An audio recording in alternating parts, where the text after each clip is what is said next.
All right, morning. It's afternoon. Good afternoon, everyone, and welcome to this show. It's 1 p.m. that time on Monday afternoon, where we come here and share deep nuggets on how we can parent our young children and our preteens effectively. And today we are going to be talking about the sex conversation being a tech conversation. An exciting topic indeed, and I hope you are here already. If you're a parent of a preteen or a parent of a school-age child, this is where you should be, a parent of a young child. This is where you should be right now. So if you know any parent of a young child or parent of a preteen who isn't here right now, you want to invite them to be on this stream right now because it's about to go down. Yeah, so today we are looking at how we can ensure, we're looking at how we can ensure that our preteens are guided. So we want to put together, and every parent should be able to put this together at the end of this class, put together a preteens guide to safe use of technology. If you are here today and you are a parent of a young child, you are a parent of a preteen, then count yourself in the right place, because we are going to be sharing powerfully with you tools and strategies, and knowledge that you need to help create a safe guide for your preteens in their use of technology. Don't just be in the background. If you are here, please let us know in the comment section that you have joined, and let me know where you have joining me from. Let me also know if this is your first time of joining any of my weekly webinars. If you are joining us on YouTube, then have you subscribed to our YouTube channel? If you haven't subscribed to our YouTube channel, it's a good time to subscribe to that channel, where we have endless number of resources that can help you and guide you on your parenting journey. And if you are on Facebook right now, then you need to invite your friends. Why don't you go ahead and tag someone who needs to be here right now so that they can be a part of today's class? My name is Maribeth Chima, and I am the founder of the Parenting Through Mentorship Academy and PTM Resources. I am also the proud matron of the Mastermind Circle, a peer mentorship and accountability group that we run for young children. Our goal is to equip these young children so that they can take the front stage in their own lives. We believe that if children are guided, if children are equipped, and if children are given the right accountability with adequate support, then they're able to take the front stage in their own lives, directing themselves, developing executive functioning skills, understanding how to navigate life. And of course, these children turn out to be highly productive, highly impactful, and of course, successful people. All right, so welcome once more. Let's dive into our business of today, okay? One primary role of a parent is that to ensure that their child's environment. Parents, it is your responsibility to ensure that your child's environment is safe for them to grow and develop through nurture and nature. So it is an essential need that you have to create for your child, and that is the need for your child to be safe. Welcome to the Skillp Show.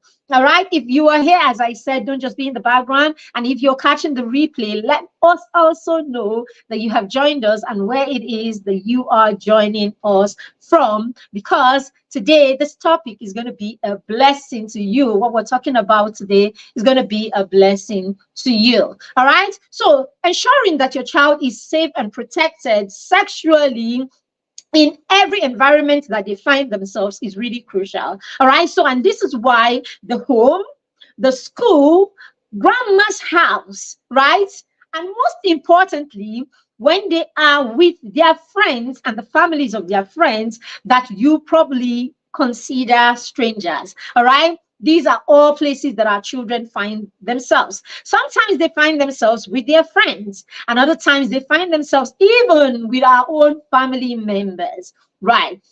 Now, these are some of the environments where our children are likely to be. Now, one of the things you find out when you start having this conversation about children being safe is that you hear parents say things like, oh, okay, my children don't go for play dates. No, no, no, no, it's a no-no for us. Okay, why this is not a bad thing, right? But you know how as parents, we can throw our weight on what just one thing, right? We can throw our weight on just one thing, and then we begin to sound all very, all very strict and all very cute, in a way that we say the things that we say. So yes, my children do not go for play dates at all. Right? You hear things like that. I'm not saying it's bad. You also hear things like, oh, no driver can take my child without my child. I must be there. Absolutely great. Okay, amazing. Yes. And then we hear things like, oh, wherever my children go, I go. So this is why you will see parents, of children as old as 20-year-olds, okay? You still have your 20-year-old probably still living with you, and then you drive them, right? You drive them to every gathering and everywhere that they go. Sorry about this. All right. So you drive them everywhere they go. You drive them to the salon. You drive your 20-year-olds to the salon. You drive them to go and take JAM exam. You drive them everywhere practically, because you want to make true that's that thing that you have told yourself. Everywhere my child goes, I go. So you've been doing this since they were probably one, right? You've taken them everywhere, and everywhere they go, you have been, and all of that. However, in this conversation and in this reality, these may not be the most dangerous things that we need to be looking at, or these may not be the most important, decisions that we should be making.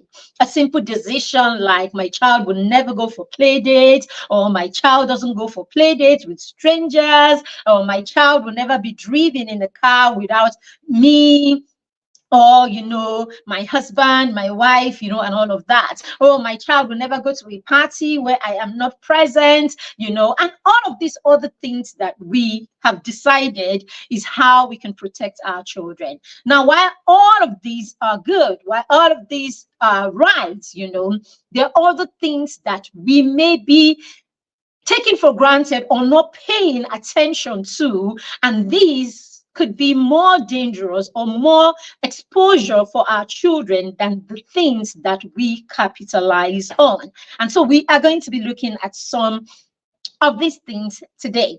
Okay, so the other day I was watching a video, and I saw this video of a woman that was chastising, that was chastising a child, right? The girl's face was not obvious, thank goodness. Okay, but she should be somewhere around, she should be somewhere around 12, maybe 13, thereabouts. And she was actually asking her questions, okay, about somebody else that is probably living with them, or probably her son or somebody. That was not disclosed. But basically, this young man has been molesting this child, for the longest time. And the girl didn't seem like her child. Probably one of those girls women bring in to help out with their children, helps around the house, and all of that. And she was questioning her, and the girl said something like, oh, and she was asking her, where did this happen, or where are the places this has happened? And she's like, when we went to your mother's house. So I think when I heard your mother's house is what made it clear that, okay, this person is not her child, right? So she says your mother's house, and then she talked about how the boy will come into the room, he will pull her pants, and all of that and all of that. And you would think that that is all, and that's where it will end.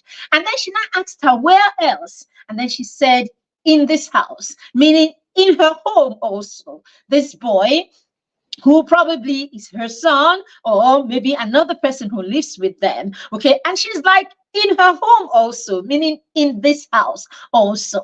You know, so what does it tell you? We can have all of those strict rules and all of those things that we say, oh, they won't go for sleepover, they won't go to anyone's house, they won't this, they won't that. And yet, right under our roof, you know, these things can be happening, or our children can actually be abused or molested right in our homes. Okay, right in church or in our worship centers. What does it really take? Okay, it takes just a child probably, you know, going to a corner and some other person going, you know, it could be anywhere and anything. Do you understand? So basically, as far as protecting our children is concerned, we can't exactly say this is it. You know, we can't exactly say this is it. This is what I will never do. This is what I must do, you know, and all of that. All right. So it is important that we know that this has got no location. All right. The safety of your child is not location based, it's beyond location,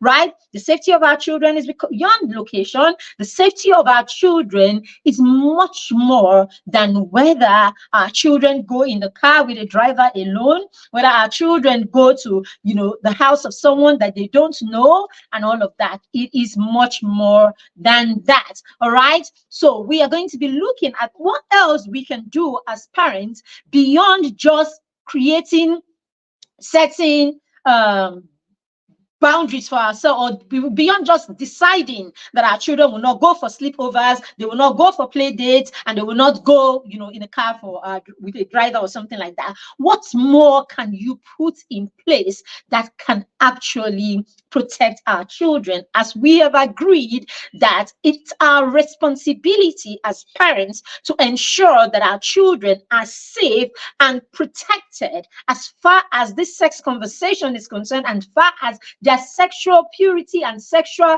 health is concerned. It is our responsibility as parents to ensure that our children are protected. All right, so I'm going to share with you 5 things. So we like to do 5 in the show. I'm going to be sharing with you 5 things, right? Okay, that we need to start looking at and putting in place if we are going to equip our children, okay, and then of course protect them basically, and stop this whole fear factor or projecting fear, right, beyond every other thing when it comes to protecting them, right, from sexual predators, or protecting them from people who could harm them sexually or in other ways. So number 1 is you want to anchor and bring to light in your home your family values. And this is not what you do when your children are preteens. This is what you do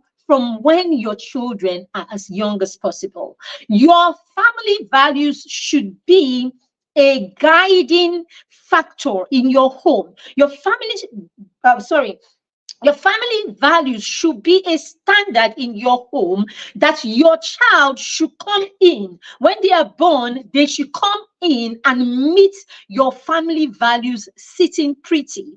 Meaning, everyone that is in that home before the child arrives must have known or knows about this, is living out those standards basically, and these standards are a part of who you are as a family. So your family values should be something that every occupant of your home has at the back, at the tip of their fingers. Like, everyone in your home should know what your values are basically. So that's why you want to create family values that are relatable. You want to create family values that are documented. You don't only create them, you document them, and you want to put them in strategic places where everyone who lives in that home can view, can understand, and can internalize your family values. Yes, even the guests, the cousins and the nephews and the nieces and the uncles and everyone who comes in and is an inhabitant of your home for however short the period. They should be able to see what the standards you have, what standards you have as a family, and what it is that you stand for. And so for the period where they are in your home, they understand that this is who we are, this is what we stand for, these are our guiding principles, these are our standards. So your children should know this, and your family values should carry what it is that you believe in, what it is that you stand for as far as these sexual related issues are concerned. Okay, and of course conversations around this should be something that is ongoing in your home. These conversations should be there, and they should be introduced, and they should be ongoing in your home. So for instance, your children should know what your beliefs and your ideologies are as far as the subject of sex is concerned. What is it that you believe in? Are you that family that thinks that, I mean, a woman is okay, that a woman gets pregnant before it is time to get married, you know, and all of that? Is it a pattern in your home, okay, that you get pregnant and, you know, or is it something that is established in the home and the children know that we do not practice this here? It is not part of our standards here. It is not what we stand for. We don't believe in it. We don't partake in it and all of that, okay? This is how the process of marriage goes on in this family. Okay, do we date for years? Do we do boyfriends and girlfriends? Or do we date, as my coach will say, we do not date for leisure? Is that who you are? Is that what you stand for? If you're a family that do not date for leisure, we only date when we are ready to get married, then your children know this from the very beginning, such that your child at 13 is not looking for who to call boyfriend and girlfriend. So you'll be like, oh, I know her boyfriend. Oh, my father knows my boyfriend. My mother knows my girlfriend. If that is part of your value, it is okay. It's part of your family values. It's okay. But if you have an established you have established family values that from day one, the children know that we don't do this, okay? Then it becomes a standard in your home. So ask yourself, what are our family values, and do our family values capture our beliefs and our ideology, okay, when it comes to the subject of sex? Okay, so you want to put that into consideration. And so these are the things that you want to start having conversations around beginning right now. All right, number two thing that has to be on ground for you to equip your children, okay? If your plan is to raise children that you can guide in this area, you can on sexual matters and how to be safe with technology. You have to create a relationship with your child, all right? It becomes very crucial that your relationship with your child is established way before they become school-age children or preteens. You want to bond with your child and have a connection with your child as early as possible. So right from when your child is 1 year and 6 months and 8 months, when your child is a baby, that's when you begin to connect with the child. Okay, you create an attachment in your home where your child is secure. Your child feels safe with you. Your child understands that they can make mistakes, and you know, when they do, you will be there to hold them, to embrace them. Your child feels, you know, safe with you. Your child trusts you and all of that. When you do that right from when your child is there, then your child develops a secure attachment, knowing, believing, and trusting that no matter what happens, mommy or dad is going to be there. And so your child feels free to speak with you and talk to you about anything and everything. All right. Now, when you have this kind of relationship where your child is connected to you, or you have this deep connection between you and your child, then it becomes easy for the next thing that you need to do that I'll be talking about now.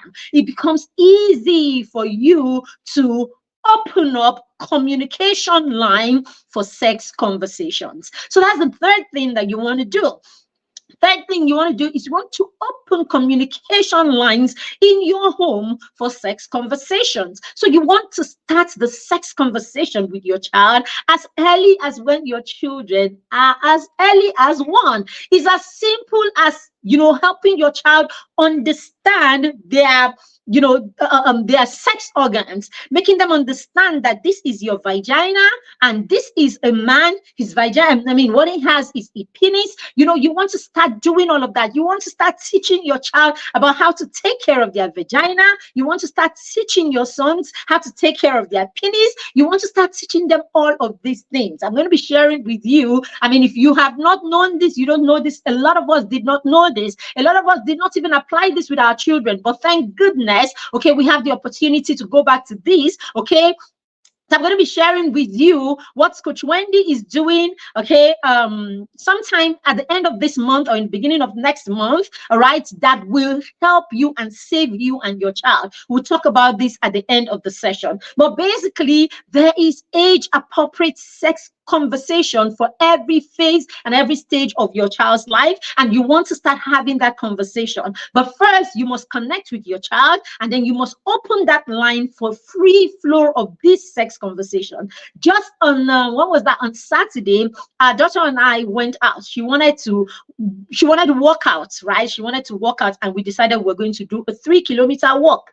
Throughout that 3-kilometer walk, all we were talking about was sex and all of that, right? She had seen a book, right, in my room. Of course, we had started the sex conversation. And so for, I think in school, yes, that was what happened. That was how it came up. So in school recently, they had a session where one of their teachers spoke to them about sex, about what to expect for menstrual period and all of that. I think there was an incident in school, but I don't know. I don't think it's because of the incident. I think it's something that the school does. Okay, but coincidentally, something happened in school where someone saw her period and the child was agitated, and all of that. So our daughter was sharing this with me in awe, like, how can you be scared? That this is my 8-year-old, right?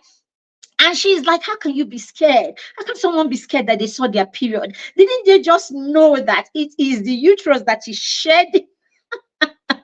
All right, didn't they just know that it is what happens to every woman? It is the uterus that is shedding because I had a good laugh, but then again, we've had these conversations. We've been having these conversations forever. And so she's sitting down pretty because she knows what is going to happen to her body. Okay, she's going to turn 9 soon, and she's already asking, Mommy, do you think I'm going to see my period when I'm 9? And I'm like, no, I didn't see mine when I was 9. So it's likely that you may not see yours when you're 9. All right, but at 9, she's going to get her menstrual box. Yes. So at 9, for her 9th birthday, as part of her 9th birthday, she's going to get her menstrual box. Basically, that box is going to have in it everything that she needs for her period. Okay, of course, we have simulated, her period, what to expect, what to do, what she needs. She understands everything about, her pad. She knows about her panty liners. She knows about all of these things, But of course,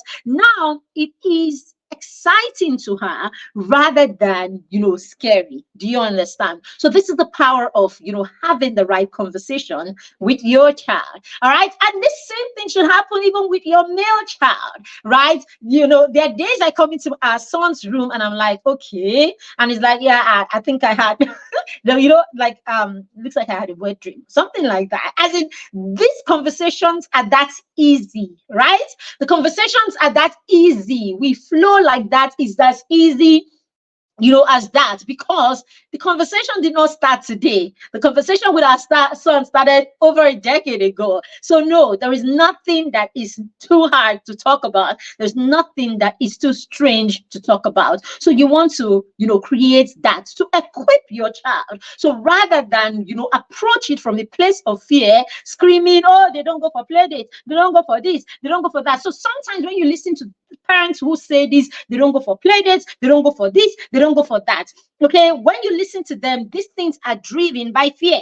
Okay, these things are driven by fear, or these decisions are driven by fear, and it's not as if there is any extra, concrete process of equipping the child, right, beyond the fact that I have decided this will not happen in order for my child to be safe. Okay, the safety is more of how equipped the child is, okay, and the protection that you now put in place, right, is now secondary. Okay, but primarily the person, right, the individual needs to be equipped, and that's what I was trying to say when I started. Okay, I am not saying coming up with, rules like, okay, no play day, sorry, no sleepovers, not having a male driver drive the child, the girl child alone, and all of that. I'm not saying they are not relevant. I'm just saying that deep issues go beyond just these things. Okay, very, very key. All right, now the next thing that is crucial that we do not pay attention to, and which is why we keep bragging, and trying to sound all cute and all in the bosky kind of parents, right? I don't take nonsense. I'm that kind of parent. Oh, no sleepovers and everything. Okay, it's this fourth one: ensuring that everyone in your circle, everyone in your tribe, everyone in your family, everyone that is involved in the child's life is equally getting educated in this sex matter. Right. So why would your child have friends that their parents are not even, involved in any intentional parenting? Their parents, in fact, you don't even have any connection or relationship with their parents. There is no connection, there is no link between you, or you just know that they have one friend somewhere and that's it, and that's about it. And then that kind of person, you will leave your child and drop your child off in their homes, and you stroll and you go to your home. What kind of environment do you know that your child has gone to? So now this is where that comes in. When you say, I don't leave them, okay, I don't take them here, this is where it should come, that comes in. Now it should come in from an empowering place, not from a place of fear. All right, and these are conversations that you should have started having with your children, that your children understand. All right, there are people that invite my children for for play dates that our kids know that is it. In fact, they don't have to say anything. They would say they don't even have to tell me. They will say to them, I am not able to come, because from where to where now? I don't know their environment. I don't know if pedophiles live there. I don't know if, do you understand? We don't know these people. We don't know anything. Now, if it's a birthday, okay, now that is where we will be saying, okay, we will drop them off at the birthday. Of course, we'll be there, because of course we do not know who these people are and all of that, right? But as far as sleepovers or those kind of play dates where the children are going to be there for long hours and all of that, then you want to be sure of who your child or what environment you are dropping your child off, what environment you are leaving your child at. It's very primary, it's very key. Okay, and this is not from a place of fear. So that's why when you are getting knowledge, you want to make sure that the people who are close to you, your cousins, your siblings, do you know how many children, let's come to our generation. Do you know how many people got molested in their cousins' homes? Do you know how many cousins got into all kinds of, unhealthy, relationships with each other, because he was just seeing that, oh, okay, they've dropped them at the cousin's place and that is fine. Do you understand? Even for Christians that do not even get into, do not get married to their cousins, at least for Muslims to be like, okay, they can get married and all of that. But even at that, I'm sure the goal is not to have your 6-year-old, 10-year-old, nephew and nieces practicalizing, sex and all of that. So basically, we do not want children in unsafe spaces, and we need to not just talk about this, but do something about it. All right. So grandma's house, oh my goodness, if you know what happens in those spaces, okay, because you will have endless.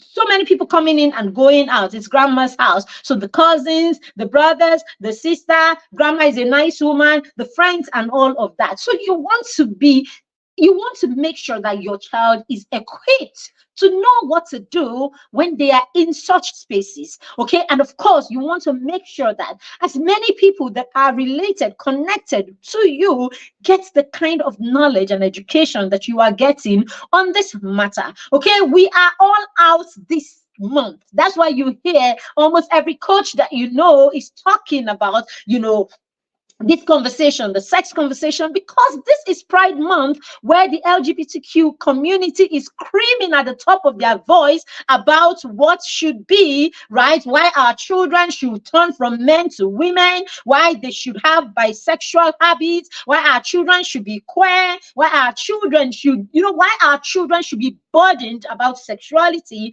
at ages 4, 3, 2. Do you know that cartoons are infiltrated because they are indoctrinating our children to be comfortable with the concept of men turning into women, women turning into men, two fathers, two mothers, touching yourselves and all of that. And you say we shouldn't shout. So we are screaming, we are shouting, and we know full well that this conversation doesn't have to start from outside. It has to start right from inside, and it has to start with how much knowledge and how much we are ready, right? How much we're ready to learn about this so that we can help, we can save, and we can indeed be parents that we're supposed to be to those children, being the people who create the safe environment for our children. All right. So Coach Wendy is having the Sex Educate Your Child Like a Pro challenge, right?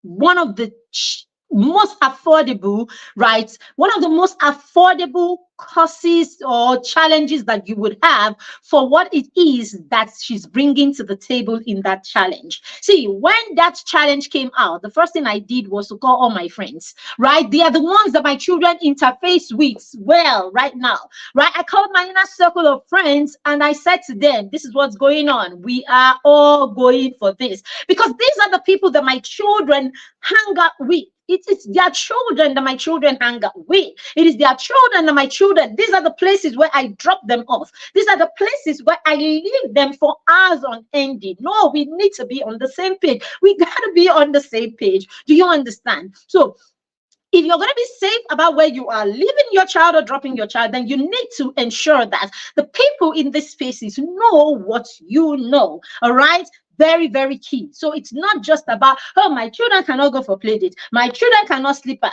My children cannot. The driver know. What do your children know? And what do you know? Very key. And then the last one is you want to create. You must create and utilize a media plan in your home. You must create and utilize a media plan. See, when we said that there is no sex conversation without tech conversation, we are not just rhyming, okay? There is no sex conversation without tech conversations, because technology in today's world has become the most what you call it now, it's become the most important channel, to sex, education and sex, everything sex, basically. All right, from molestation to education and all of that. So you can't have this conversation about sex without having the conversation about the use of technology. So yes, you want to have a media plan in your home. What's a media plan? A document that spells out completely how your children use technology. Okay, a document that spells out how technology is used in your home, how internet access is, what level or what internet access is approved in your home, and what your children can do when they are online or before a screen. So this document is very key for every parent, whether you have children who are 1 year old or children who are teenagers. Very, very important. As I said at the beginning, this is like your family values. Your family values should be in place even before your children become occupants in your house. Your media plan should be in place before your children become occupants in your home as much as possible. But then if you did not have it before now, if you haven't created one, it's never too late. You are here today. You know this today. So you want to go ahead and create one ASAP. As soon as possible, you want to create one because it's key. Say, let me give you expo. Your media plan will give you peace. Your media plan will save you. Your media plan will set, as it will give, it will take away chaos in your home. Do you know? I mean, if you are a parent of a teenager, you will know by now that one of the biggest area where a parent of a teenager and the teenager will lock heads. It's actually going to be around, TV and phones, basically around these tech gadgets and the use of it. That's one of the biggest place where you lock heads with your children. In some homes, that's what causes all the fights and all the trouble. So that's why you see every time, there's a big one, the parent seizes the phone. Oh, you have been grounded, your phone. I mean, we've seen videos like that. I remember seeing one video about a girl that had gone to her friends. It was during Ramadan. She had gone to her friends and she stayed beyond her curfew time and all of that. And she came home and the mom was really very upset, took her phone, and then she was crying. See, it's such a huge part of their lives. Your child is a tech native. Your child does not know a world without technology. Technology to your child is almost next to food. After food, your child is thinking tech because everything around them is tech driven. All right, they are in an era where AI is a thing. Dear parents, they do not belong to your world. All right, their world is many steps after yours. Okay, or beyond, ahead of yours, right? When I say yours, the one that you grew in as a child. So no. You see that thing you were reasoning when you were 12. It's not the same thing your 12-year-old child is reasoning right now. So don't even come from that place of, I know what's going on in your head. I was there. No. You were not there. You do not know what they are going through. You cannot recognize what it is that they are going through. You are not there.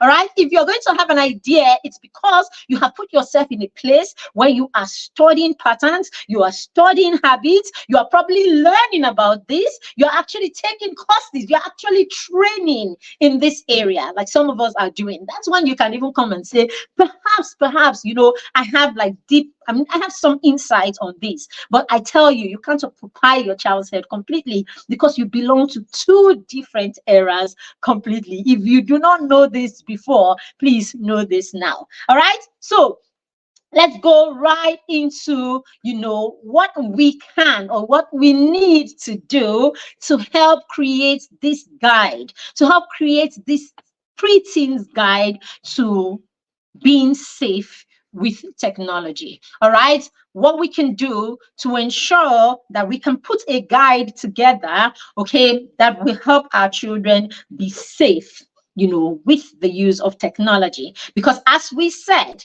our children are technology natives. There is nothing we can do about it. They are not migrants like you. All right. So sometimes we look and we say, oh, our parents did a good job with us. Do you know that our parents are not even good? They didn't go through half the things that we're going through as parents today. All right. Our parents didn't go through half the struggles that we have as 21st century parents. In fact, think about it. Think about it that when we were 6, when was this is me over 40, right? So think about it that when we were 6 and 10, that's our parents. You know how our parents were back then. A lot of them illiterate, others teachers, and people who were not really deep, family was, most people were family oriented, marriage oriented, nothing too extra and all of that. Think of it that our parents had to deal with us being tech natives back then. See, the way we would have done like this to a lot of them, even without technology, their parents who were totally lost as to the lives that their children lived outside their homes, right? Even without us being tech natives. Even without us being tech natives, there were many. I saw a conversation online, apparently, talking about some young ladies who had left home and had gone, to go and meet someone in a city, and they lost their life, God rest their souls, and all of that, but we're talking about these things right now. There are videos to these, right? There are videos, we can see footages, and all of that. We can see video footage, on this. I mean, telling us this is what happened. Do you know how many young boys and girls traveled? Do you know how many young boys and girls traveled away from school, from one school in Nigeria to another end? I mean, do you know how many people took trips like this back then, even when there were no phones? Like, you just get lost and your parents would not have an idea where to find you. Yet, young people took risk like this back then. Yours truly, there was a time I went with my friends. Let me not come and be saying the one that, as if I don't know. I went with my friend. We traveled. I went to University of Jos. We traveled all the way from University of Jos, all the way, came and passed through Abuja where our parents lived, and we went to Mina just for a friend's birthday. Ask me. Just for a friend's birthday, not a single parent knew that we were leaving school or anything like that. And then we went there, we got to the birthday, we got there, and car broke down, and like that, all the drama that happened along the line, all in the name of being free, being teenagers and free, young adults and free, isn't it? We went all the way, got there really very late. The party had started, we just got in. Oh God, the things you do. We got in there. For us, we were having fun. Anything could have happened, right?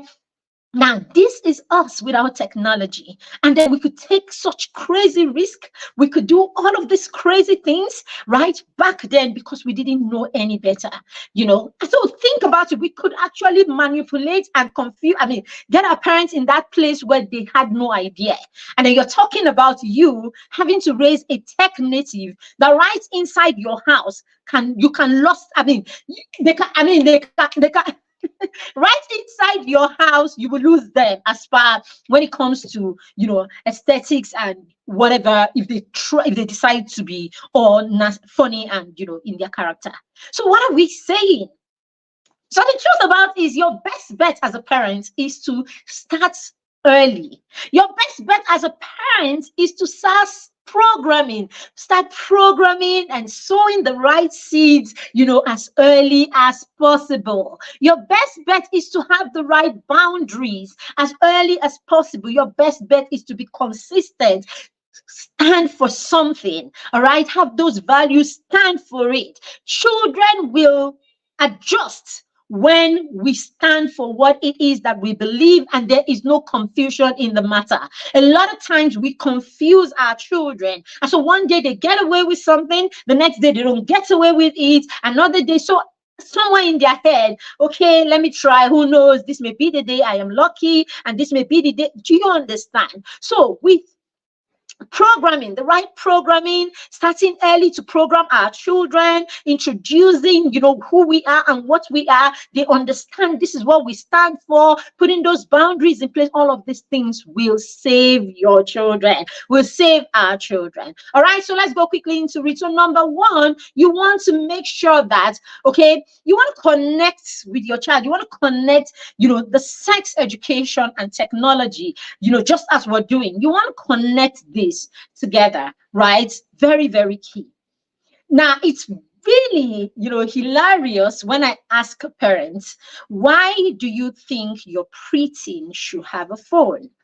So when I ask parents these questions, whether they are friends, family, or whatever, why do you think your preteen, you're 10, okay? And I'm saying preteen because that is the scope, for us in this class, isn't it? All right, so that's the group of children that we work with mainly, okay? And so why do you think that your 9 to 12-year-olds, all right, even your young teenagers, why do you think that your 13, 15, 16-year-olds, why do you think that they need a phone? And some of the things that you hear from these parents is, oh, I don't want them to feel left out, and I don't want them to, to feel left out. All of their friends have phone. I don't want to give them low self-esteem. Like, seriously? When I hear things like that, I shiver. Like, when I hear things like that, I practically am in awe. Like, you actually think that your child's self-esteem is hinged on this on these material things, you're actually reducing your child to the point that you want to, actually hinge their self-esteem on what they have and do not have. You have finished that child. You want their self-esteem to be based on what it is that you can provide for them. Now, that's why you hear parents say things like, oh, I took my child to a five-star restaurant so that no man will come and put a five-star restaurant in front of her. Like, seriously, is that it? I mean, is that where we're coming from? I know, my female child, I make sure that I give her everything that she wants. I give her a lot of money so that no man, I give her iPhone. So that's what you hear parents. Oh, I give her, your child is carrying a 2 million, right? The phone is worth 2 million, 1 point something million naira. And somewhere at the back of your mind, right, it is because, oh, you don't want any man to come and use iPhone to confuse her. Dear parents, that's your particular child is the one that they will use iPhone to confuse. Because where would you be? Are you going to keep up? Are you going to keep up all the way? When the next iPhone comes, you produce it. The next one comes, you provide it. The next one comes, you provide it. So the next time that you are delaying in providing the next one in the series, and there's some other person that promises them that they will jump for it.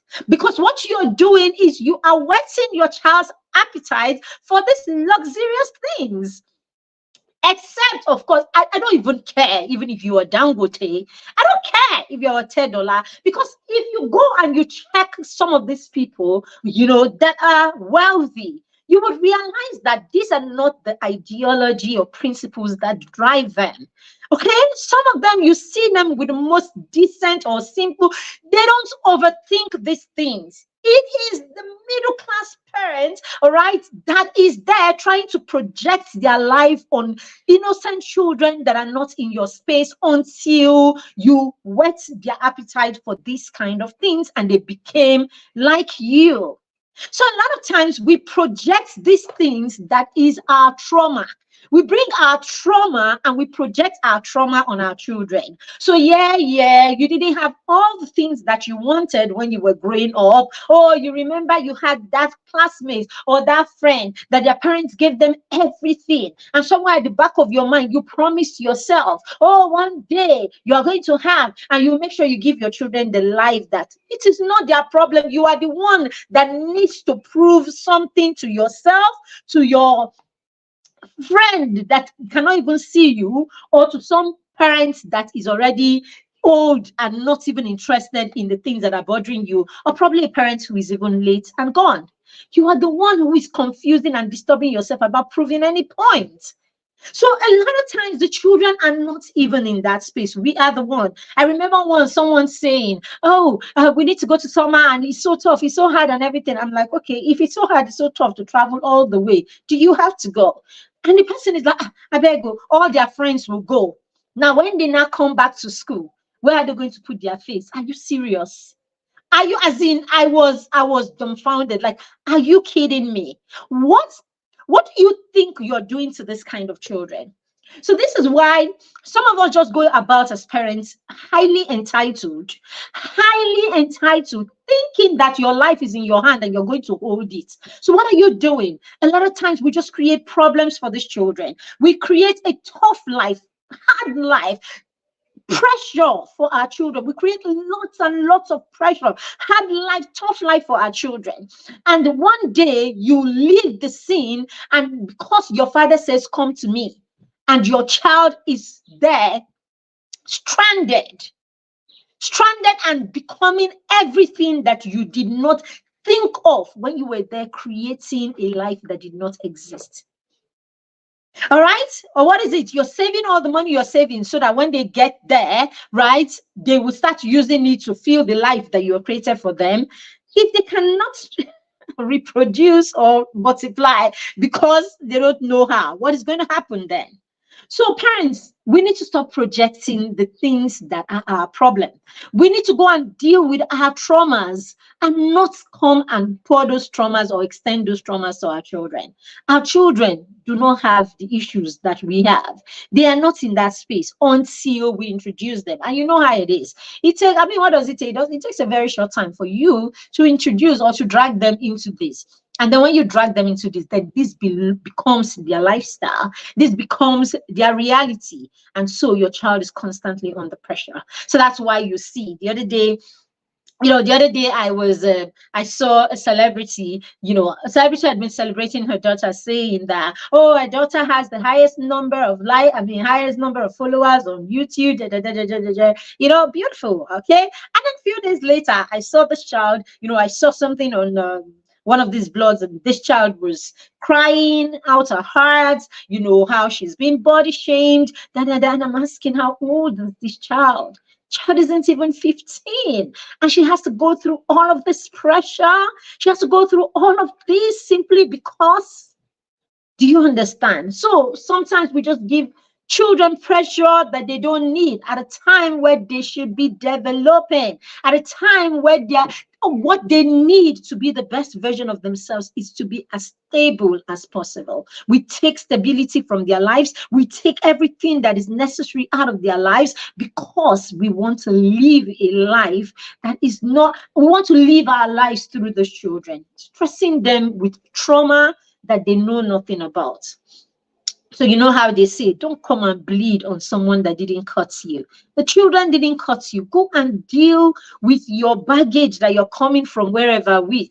And don't come and project them on the children. Let the children be. Let them be children. I said today in a post that I wrote that when people come and they tell you, let children be children, most times what they are saying is, let them have gadgets. Let them watch TV. Let them do that. Let them do that. So somewhere at the back of our mind, that's what it is for children to be children. There is nothing as adulting a child as you handing them gadgets and dressing them in, as adults. That's the worst. Like, these are the worst things that you can do to a child that takes away them being a child. So when you hear let children be children, hello daddy, hello mommy, it means let children be out playing, riding bicycles. Let them be out playing with reckless abandon.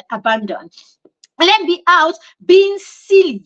Let them be out, right, without all the restrictions and all the fears that we have as adults. While they're at it, they would discover the world. While they're at it, they would discover what is unsafe for themselves. While they're at it, they would discover what they can manipulate, what they can change. This is how they become inventors. This is how they use their intuition to solve problems around them. This is how they use their curiosity to find and to navigate life on their own. All you need to do is to be close enough, right, to ensure that the child knows that whatever happens, you will always be here. That is what it is. So all these, let them just watch TV. Give them the remotes. They've been there watching TV for 4 hours. Someone is not, just give them. Let children be children. Please, you're adopting the children. They are not children at this juncture. All right, so let's move. All right, so ask your parents.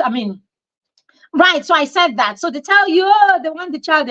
Some will even tell you that they want them to connect with their friends. Oh, their friends are no more. They need to be connected. Who told you? Who told you that the day that you hand them a phone, they will not connect with these friends? All the friends from your primary school, how many of them do you know? How many of them do you still know?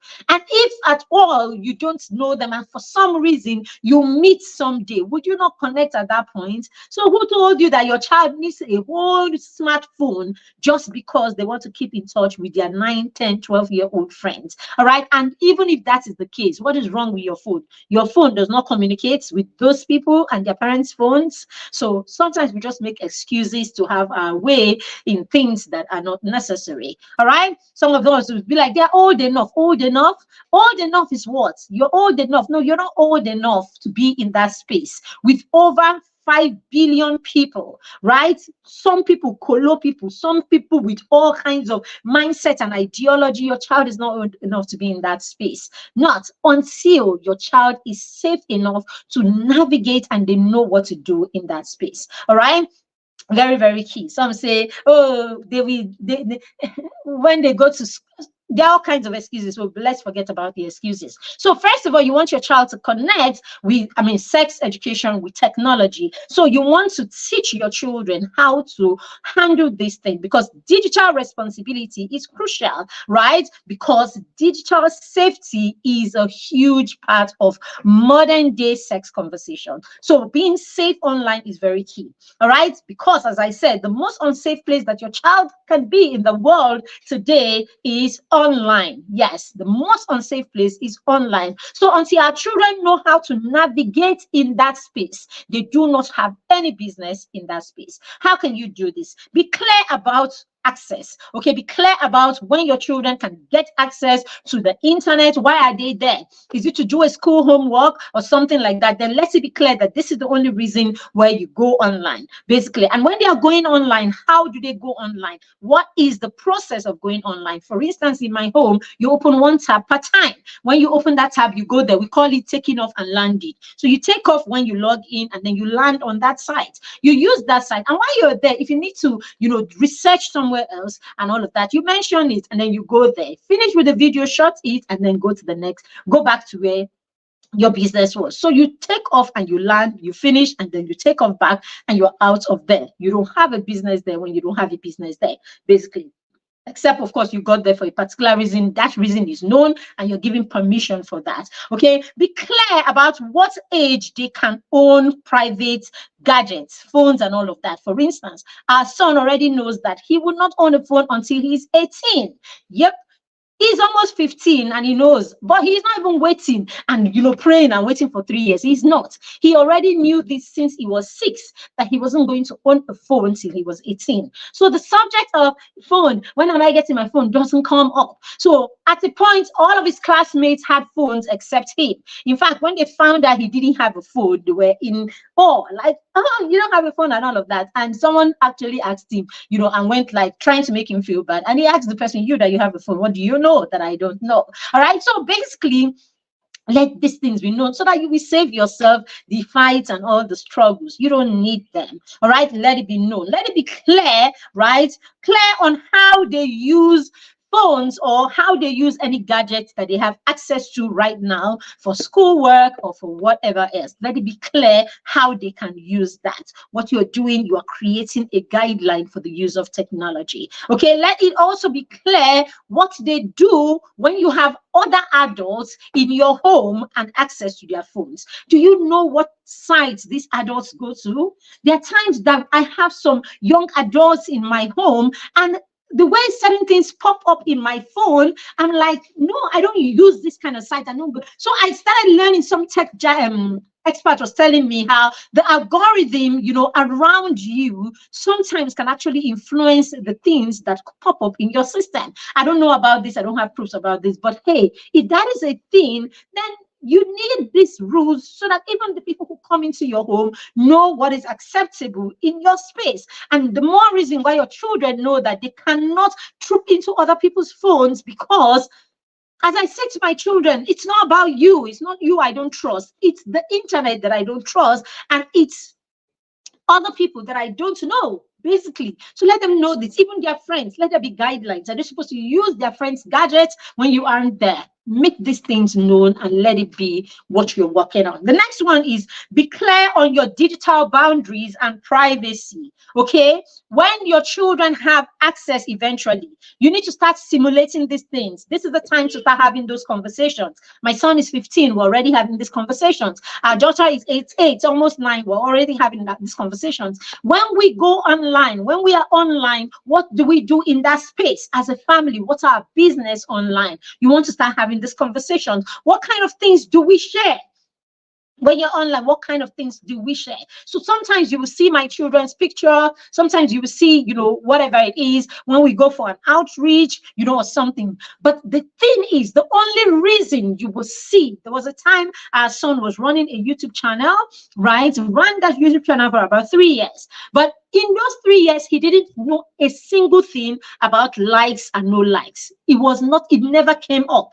In fact, he didn't even know what it was.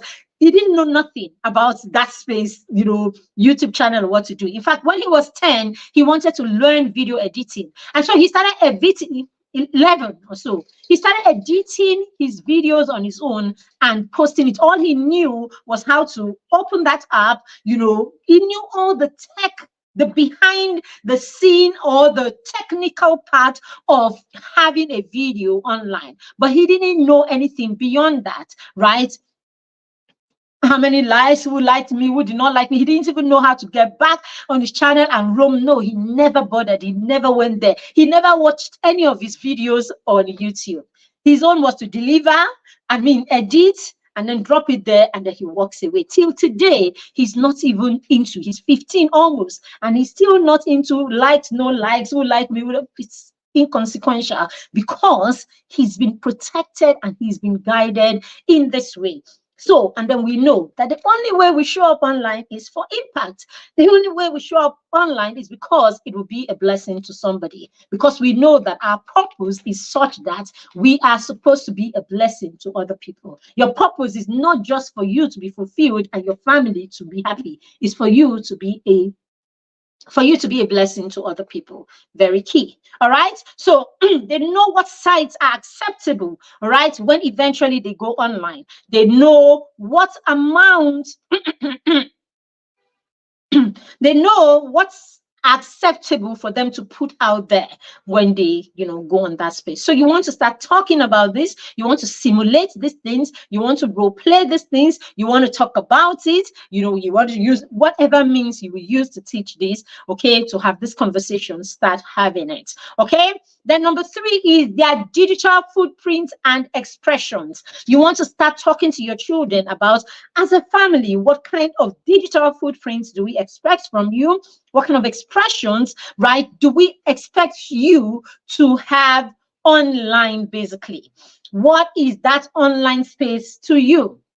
Now, you want to talk about things like, what way can you benefit?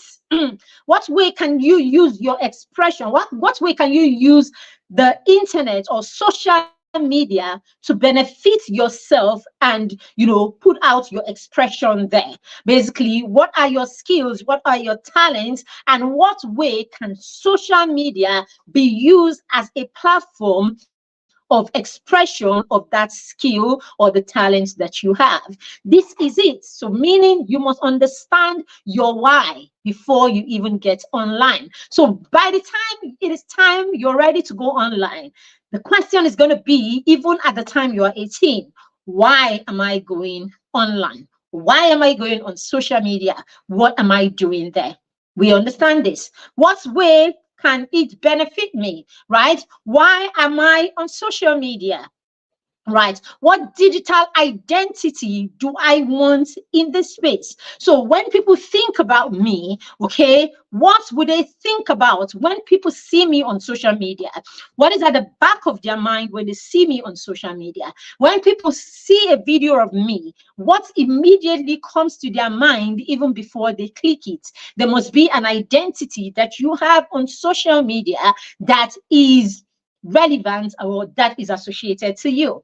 You have to know this before you go onto that space. All right. Now, what digital legacy are you going to have on social media or online? When I hit your name on Google, what legacy would you have left there? Okay, when you come back in 10 years and your name is hit on Google, what will someone see? If you go for an interview and that interview says that, oh, they would like to see who and what you are on social media, when they hit that button, what legacy would you have left on the online space? Basically, when you have children in the past, in the future, when your children hit your name online, what legacy would you have left in that space for your child? Is it something that they will be proud of? Is it something that you would be proud of? Recently, it's something basically because we've heard over and over how people have done some silly things online, and then all of a sudden, they are regretting because the internet never forgets. It's like your brain. You can't erase. At the point you think you're erasing, what you're doing is, how on WhatsApp you delete a message, right? And they actually say it's deleted for you alone, right? That's how it is on social media. All right, that's how it is on the internet. When you delete it, you're deleting for you alone. What is there is already there. All right, so you need to get them to understand these things right now. This is how you help them create a digital guideline, right? How do you behave when eventually you come to this space? What are your digital legacy? Very key. Okay. Number 4 is their digital habits. Okay, what behavior? I mean, how would your children, how would they behave today? How do they show their self-control? How do they show their self-control in the use of social media? How do they balance screen time and healthy offline activities? You need to help them balance this. Okay, you must put this into consideration, and you must teach them how to balance between their digital, their digital presence or their screen time, okay, and then of course, or how they even use the internet, or how they use that space, social media space, how much time you spend there compared to how much time you spend outside there. All right, so for those of us who work online, even for those who do not work online, first thing first is you are a model for this one. How you interact and how you consume social media is going to give your children permission to do the same. So for those of us who will come back from work, we will sit down. I mean, we know this. Parents will come back from work. You sit down in the living room. Your bag is on the floor. You start from one YouTube video to, in fact, it's Instagram that is a culprit most times. You flip from one Instagram video to the next and everything. Before you know it, you'll be sitting down in that spot for 2 hours, flipping, scrolling around everywhere, going everywhere. Your child is seeing, your child is learning, your child is developing their digital habits, also, of course, borrowed from you. So you want to be careful. You want your children to understand that there is a balance in this thing, and you want to model that balance. All right, very key. Okay, now engage your thing. I mean, for you to do it, you want to engage your preteens. For you to create that balance, you want to engage them in meaningful endeavors. You want to put them in mentorship programs. You want to put them, in leadership programs. You want to engage them in other things that are not just digital related. You want to make sure that they have a life outside. They have activities. They have projects. They have things that occupy their time.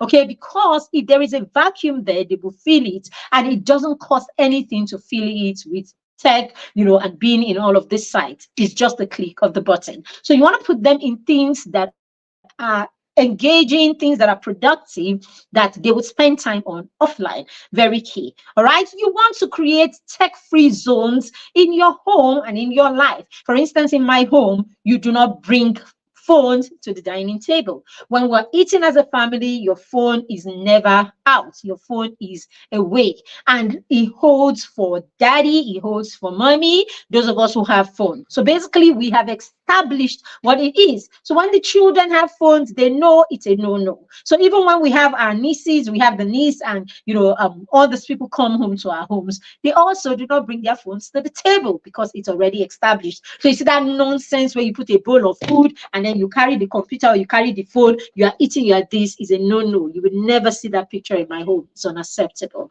All right.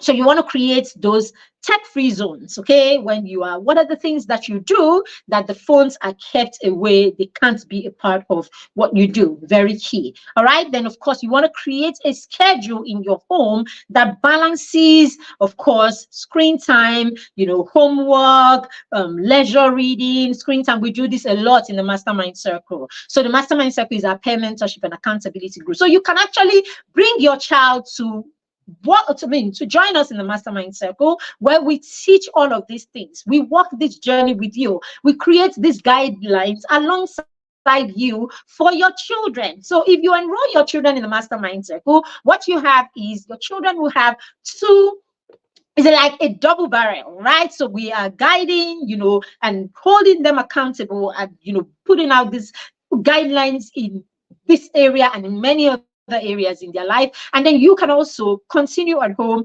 with them, or you can continue at your end and all of that. And this is it. I mean, it doesn't get better than this, supporting the child, holding them accountable, and helping them become responsible. So we set these guidelines, in the mastermind circle. So our children create goals, they create goals for themselves, they create goals, and then we help them, we guide them to ensure that they actually achieve these goals that they've created for themselves. We start a new cohort of the mastermind circle on the 1st of September this year. So you want to enroll your child. If you have children between ages 6 and 14, then you need to enroll them into the mastermind circle. It's a robust community, an amazing place for your child to be, where we'll be working with you and we will be building with you, and your children will be equipped fully with all of these things that we are talking about, in the mastermind circle. All right. The last one is, so create a balanced schedule. And then the last one is resourcefulness and productivity. Okay, so resourcefulness and productivity engagement involve, get your children to start honing skills. Let them hone the talent and the gifts that they have into skills.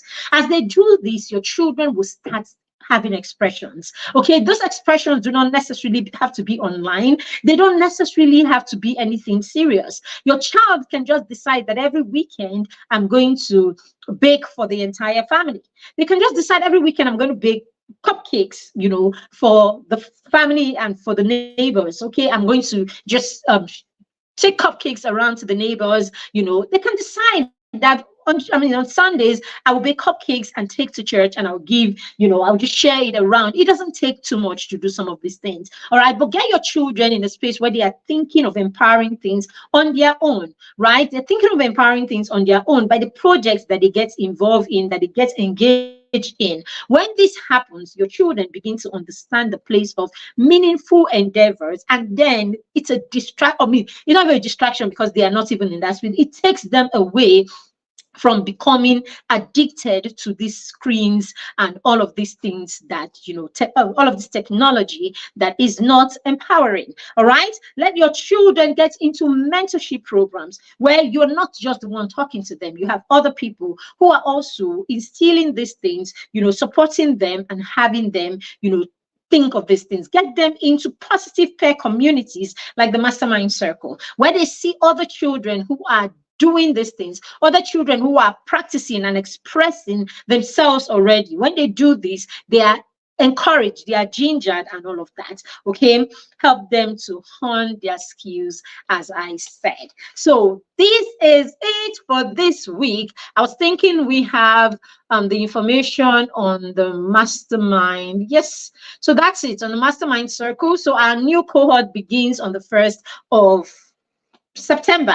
So you can go ahead and book a slot for your child right now. Okay, it's a 2024-2025. So you can just use the information that you have on the screen, right, to book a slot, or reach out to us on 081-3062-1566 to get your child on board. It's an amazing community. We call it the Foundation Center. Nobody builds foundation like we do in the Mastermind Circle. Yes, we understand what it is to groom this group of children, kids between between 6 and 10, how to groom them, how to introduce habits, how to help them, stay on track. And then the accountability that we give is like nothing that our accountability is close up. All right. So the child has, someone that they can look up to, following up with them, and then encouraging them. We have a zero shaming policy in the Mastermind Circle. So yes, we go that way, and because we want the children to get into that space. understanding their why, and then internalizing and owning it. So by the time they can own it between 0 and 10, the kids between 11 and 14, the senior partners, at that point, they have risen higher in their ability to self-motivate. So we start working on them being able to self-motivate. We hold them accountable deeper. We get a bit firmer with them, and all of that. And by the time they are 14 and we are graduating them from the mastermind circle, we hit our chest and we know that we have raised, or we have, together with you, their parents, built, a teenager who is intentional, a teenager who is productive, and a teenager that is resourceful, and of course with the right ethics. So thank you very much, everyone, for joining us. I said the Sex Educate Your Child Like a Pro is a challenge that Coach Wendy Ologe and the TIP is running. You want to go and enroll for that program right now, because it will save your life and the life of it will save your parenting and the life of your child when it comes to sex conversations. Okay, everything sex, from tech to every other aspect. So I have registered, my tribe is registered, the people around me have registered. I'm saying this so that you and your tribe and the people that your children have access to, or have access to your children, can also register. In fact, the next person I'm going to register, I think, is my son's teacher. In fact, both their teachers. So that will be it, just so that we are all on the same page. Thank you for joining me today. If you got value from this session, which you must have, let me know in the comments. Share with me in the comments, and I'll see you next week. Invite your friends next week. Let's have more people here. I don't know whether this time is not good enough. Maybe we should adjust the time. Give me some feedback. Why are you not here today? All right, let me know why you weren't here today, and if you think the time is a problem. Thank you very much, and have a beautiful rest of the week.